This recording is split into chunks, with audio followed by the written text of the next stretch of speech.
I'm Doc Rivera. I'm the curator of the International Independent Showmen's Museum. It was originally constructed from the idea that we wanted to preserve the artifacts and the history that pertain to our business.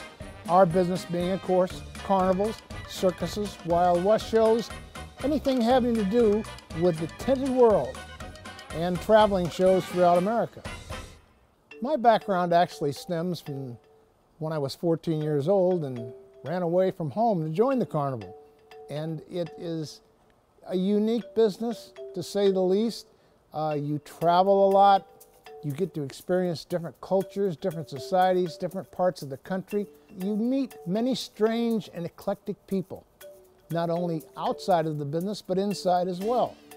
I lived on the carnival all of my life. I've enjoyed it. I haven't made a ton of money, but I've had a lot of fun. During the formative years of this country, especially around the turn of the 20th century, people lived on farms and in outlying rural areas, so the only form of entertainment these individuals were ever going to have was from traveling shows, such as circuses, carnivals, even patent medicine shows. They came to town once or twice a year. People saved up their money all year long in chalk piggy banks or mason jars, specifically for the fair or the carnival. Gibson was founded in the 1920s as a place for carnival folks to come to be amongst their own. There were 138 human oddities, what you would call freaks, that lived in this town. And they came here because they could blend in, be amongst their own, and not be ostracized by the communities that were surrounding the Gibsonon area. And they formed a community that prospered right up until the 1960s.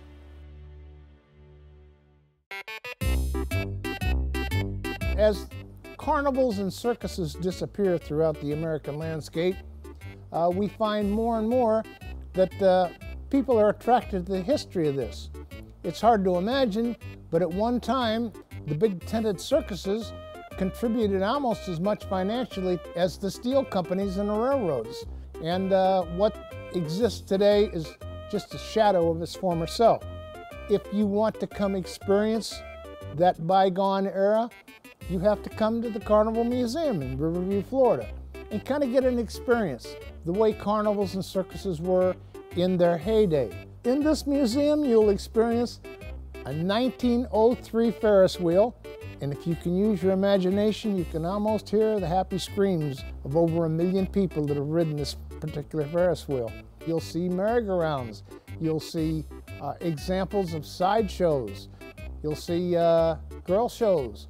You'll see a number of things that no longer exist on the Carnival Midway. These things exist here because we think that future generations will come along and want to know exactly what made this business so fascinating to so many of us for so long. And this will be the only repository that they can come to and experience any of that.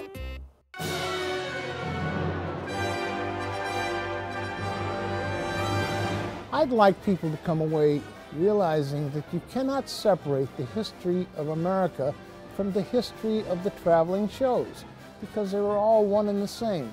Nowadays, we have all these forms of entertainment, 700 channels of cable TV, computers, iPhones, everything that we need to be entertained is right at our fingertips. But it wasn't that way in the previous generations. People experienced their first cotton candy, their first motion picture, their first of a lot of these different forms of entertainment on a dusty old carnival fairgrounds or a circus big top.